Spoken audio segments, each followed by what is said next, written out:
Ассаламу алейкум. Амансыздарбы, урматтуу мекендештер, жалпы тез кабардын көрүүчүлөрү кандайсыздар? Биз учурда Чүй облусу Беловодский айылына келдик. Мына ушул Беловодский айылынан шлагбаумдан тоо тарапка, түштүк тарапка 20 км киргенде коктунун арасынан өтө сонун сарай сатууга коюлду. Дарегине мен силерге түшүндүрүп берейин. Мына сиздер көрүп турган машиналар келаткан тарап бул Бишкек шаарынан келгени. Бул жерде болсо барыңыздар жакшы билесиздер, Беловодскийдин центрине жетпей шлагбаум. Мына ушунун жанындагы эле көчө менен түп-түз өйдө тарапка чыксаңыздар шлагбаумдан өйдөгө поезд жолдон кийин дагы бир поезд жол келет. Ошо поезд жолдун жанынан оң тарапка өтүп эле бурулсаңыздар, анан кийин калган даректерди да түшүндүрүп беребиз. Мындан ары өтсөңүздөр Беловодскийдин центрине барасыздар. Ал эми эгерде Беловодский тараптан келсеңиздер, анда Беловодскийдин центринен өтүп, мына сокулук тарапка өткөндө шлагбаумдан оңго буруласыздар. Урматтуу мекендештер, азыркы көрсөткөн шлагбаумдан түп-түз өйдө чыксаңыздар, поезд жол келет. Биринчи поезд жол. Андан кийинки экинчи поезд жолдон өтсөңүздөр эле дароо эле оң тарапка мына ушул асфальт жол менен буруласыздар. Бул жерде сол тарапта мынакей фасоль заводду көрөсүздөр. Бул тарапка өтпөйсүздөр. Болгону ушул поезд жолдон өтүп эле мына ушул кызыл машина чыккан тарапка, күн батыш тарапка барсаңыздар, Нур деген дүкөнгө чейин барасыздар. Ошол Нур дүкөнүнөн кайра өйдө тоо тарапка карап чыгып бара бересиздер. Урматтуу көрүүчүлөр, мынакей мен сатыла турган сарайга да жетип келдим. Азыркы көрсөткөн даректен фасоль заводдон сиздер дээрлик бир 15 километрдей өйдө тарапка чыгып келесиздер. Чыгып келсеңиздер, мына ушул эки коктунун ортосунан түп-түз өйдө чыксаңыздар, 6-7 салынган сарай сатууга коюлуп атат. Көчөдөн келатканыңыздарда көрүнөт, сарай жолдун боюна узунунан салынган. Мынакей үстүндө жашай турган үйү, ылдыйында койчунун үйү, бул жагында сеновалдар, бул жагында да бир кокту, өйдөгө да кокту кетет экен. Мына ушунун баары жайыт. Ушул сарай сатууга коюлуп атат. Мен эми сиздерге сарайга жеткенче маалыматтарын берейин. Мынакей эң негизги чоң сарай мына ушул экен. Узуну 100, туурасы 12 метрге жакын сарай. Ичи ар кандай бөлүнгөн, жылкыга ылайыкташтырылган, уйга дагы, койго дагы, денниктер бар экен. Кой төл ала турган бөлмөлөргө чейин бөлүп, бүт вытяжкалар менен дап даяр сарай сатылат. Нар жагында болсо кичинекей арык өтөт экен. Кээде суу аябай көп келет дейт, кээде суу бир аз азая түшөт экен. Анын баарын сиздерге видеонун жүрүшүндө көрсөтөбүз. Жалпы участогу 95 сотых бул кызыл китеп боюнча. Ал эми по факту 1 гектардын тегерегинде ушул жерде кызыл китеби менен мына ушул сарай сатылат. Чоң үйдү өйдөгө салган, көрүп турасыздар, бул жакта чоң үй. Ичи бүт евро ремонт, бардык шарты бар. Ылдыйында временкасы дагы бар экен. Временканын арткы тарабында чоң бак тагын бар. Багы да жетилип калыптыр, бир 6-7 жылдык бак. Бул жагында кокту көрүп турасыздар, малды кенен бул жакка да айдай берет экенсиздер. Күн чыгыш тарабына да айдайт экенсиздер, өйдө тарапка дагы. Мындан кийин дагы көрүп турганыңыздардай 2-3 сарай бар экен. Басын сиздерге видеонун жүрүшүндө айтабыз, андыктан видеону түрдүрбөй толук көрүңүздөр. Эгерде чоң сарай издеп жүргөн болсоңуздар, мына ушул сарайды көрсөңүздөр болот. Айта кете турчу нерсе, алмашуу жолу дагы бар экен. Аны дагы сиздерге видеонун жүрүшүндө айтабыз. Жолдору көрүп турганыңыздардай жеңил унаа кенен келип кетет. Мынакей.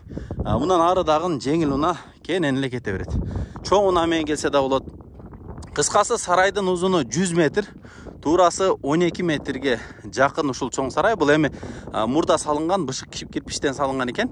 Ичи дагы баары жакшы, жылууланган. Кенен мал баксаңыздар болот. Эми 100гө 12 сарайдын ичине өзүңүздөр каалаганча малды батырып алсаңыздар дагы болот экен. Үстүнөн дагы мынакей көрүп турганыңыздардай, анча-мынча суу келе турган болсо, бул жерде жолду бузбай өтүп кете турган труба дагы коюлуптур. Мен эми сиздерге эң негизги болгон чоң сарайды тааныштырып, анан ары сиздерге бул жактагы загонду, сеновалдарды баарын көрсөтүп чыгайын. Биз сиздерге учурдан пайдаланып, үстүнөн да бир сыйра обзоруну көрсөтөлү, өзүңүздөр көрүп алыңыздар. Мынакей үстүнөн көрүнүшүндө көрүп турганыңыздардай мына сарай, бет маңдайы күн батыш тарабында сеновал турат.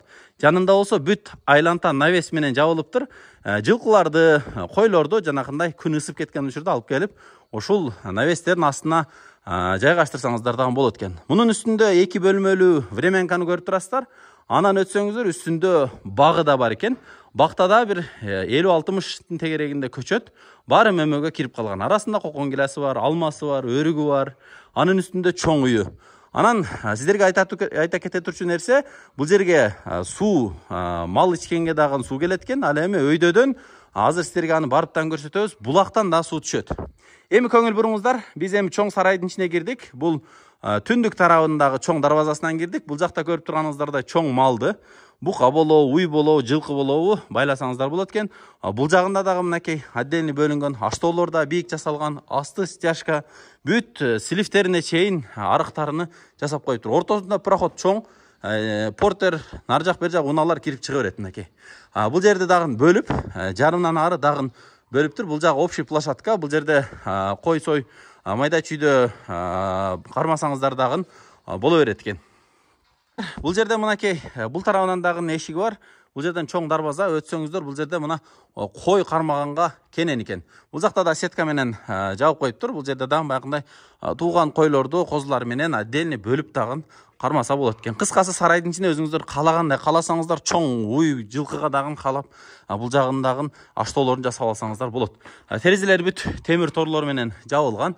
Үстү көрүп турганыңыздардай бүт мындай бетонный лагаларды, балкаларды коюп, үстүнү жыгач менен бир сыйра утепление жабылып чыккан. Мындан ары өтсөңүздөр, төр тарабында бул жакта дейниктер жана койлорду тууту кабыл ала турган мындай кичинекей кылып тосуп да коюптур. Бул жагында дагы бул жерде мынакей 2-3 жылкыга тең орду бар экен. Асты жыгач пол, бүт чоң терезелер коюлган. Кышкысын эми терезелерди пленка менен жапса, буюрса сарайдын ичи жып-жылуу болуп калат. Ушундай. Мындан ары өтсөңүздөр, бул жерде эми эр токумдар кое турган 2 кичинекей бөлмө. Бул жагында дагы оң жак, сол жагында дагы 2 бөлмөсү бар экен. Мындан ары чыксаңыздар, мынакей чегерасы өйдөңкү тарабы сарайды ушул жерден бүтөт. Ал эми үстүндөгү үй дагы мына ушул сарайга карайт. Мен эми силерге загон тарапты дагы бесире көрсөтөйүн. Себеби эң негизги сарайга кызыккан, маани берген жериңиздер ушул. Загону кандай болду экен десеңиздер, загон айланасы бүт тосулган. Даже мындай аябай бекем жакшылап тосулган экен. Эси өзү үчүн салып, өзү үчүн колдонуп аткан учур экен. Азыр эми акча керектигине байланыштуу срочно сатууга коюлуптур. Бул жер мына туурасы бир 3 метр, узуну бир 30 метрдей, бул жагы дагы бир 10 метр, бул жагында дагы бир 15-20 метрдей навес дагы бар экен. Ылдыйкы тараптан малдарды, башкаларда киргизгенге чоң дарбаза бар экен. Бул тарабынан чөп киргизгенге дарбаза, ал эми бул тарабынан дагы малдарды киргизип чыгара турган кичинекей дарбазасы дагы бар. Жемкана мынакей өзүңүздөр көрүп турганыңыздардай морской чоң контейнер дагы кошо сатылат экен. Ортосунда чоң аштоо, мынакей жем чөп салганга, мынакей көрдүңүздөрбү? Экөө экен, нар жагында дагы, бул жагында дагы. Бул жерден болсо сарайга кирип кеткенге чоң дарбазасы мынандай эшиги дагы бар. Так, сенавалды силерге барып көрсөтөлү. Сенавал эми 3-4 миң түпкө чейин бата турган, бийик жасалган сенавал чөпкана бар экен. Мынакей өзүңүздөр да көрүп турсаңыздар керек. Бир сыйра силерге айлантырып дагы көрсөтүп коелу.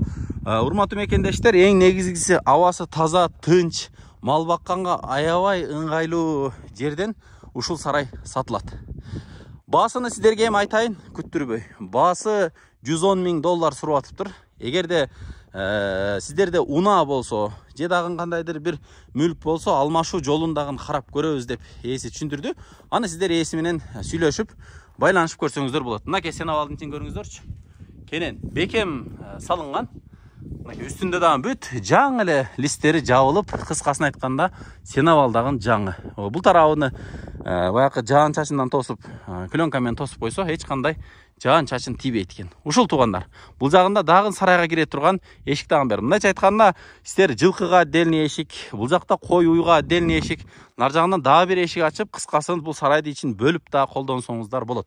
Жүрүңүздөр, эми мен сиздерге жашоо шартыны, бул жакта койчулар каягында жашайт, хажайын каягында жашайт, ошонун баарын сиздерге көрсөтүп келели. Мына үстүндө көрүп турган чоң уй бул хажайындын үйү экен. Жанында болсо 2 бөлмөлүү временка, бул койчуга салынган үй. Артында багы да бар экен. Мына ушул бак дарактарды, малдарды өйдөдөн түшкөн чоң арыктан келе турган суу менен эле сугарышат экен. Жүрүңүздөр. Жүрө бериңиздер туугандар. Мынакей биз да жетип калдык чоң үйгө. Кыскасын айтканда дачадай сонун жер экен. Бак дарак кылсаңыздар дагы, башка кылсаңыздар дагы аябай кенен. Мына бул жер эми бактын территориясы. Бул жерде койчунун 2 бөлмөлүү үйү бар экен. Эми өзүңүздөр көрүп тургандай, кире бериш бир бөлмө, оң жагында, сол жагында 2 бөлмө, суу свети кирген, шарты бар жашаганга. Мына бул жерде мындай боз үйдүн дагы немелерин колдонуптур. Так, бул жерден бакка киресиздер. Бакты караңыздар, чоңдугун төрү тарабында теректер дагы, талдар эгилген. Бул жакта мынакей гиляс турат, өрүк, алма. Кыскасы эми карап, жакшылап карап дагы уланта турган болсо, жакшы эле бак боло тургандай. Бул тарабында болсо чоң үй, ичинде тандырканасы, кыскасы очокканасы, душ, туалети, залы, спальный бөлмөлөрү бардык шарты бар экен. Жүрүңүздөр, мен сиздерге кирип биринчи үйдү тааныштырып чыгайын. Бул жер кире бериши веранда. Мынакей веранда. Бул жерде утеплять этип, бир бөлмө кылып, же болбосо жайкы бөлмө кылып иштетсе болот. Оң тарабында бул жерде топкасы бар экен. Топка кышкысын Ташкент деп айтты ғой, эсичи. Кышкысын аябай сонун жагылат экен. Бул жерде эми газ плита нар жак бер жактар турат экен. Бунун жанынан өтсөңүздөр, бул жактан дагы отдельный эшик дагы бар сыртынан. Бул жактан да кирип, мынакей көрүп турганыңыздардай, айылда апам жапкан нанды сагындым деп, мына ушул жерге нан бышырса да болот экен. Нан жапса да. Бул жакта 3 очок, кичинекей очогу, чоң, орточо очоктор бар экен. Так, жүрө бериңиздер. Урматтуу мекендештер, мен эми үйгө алып кирип көрсөтөйүн сиздерди.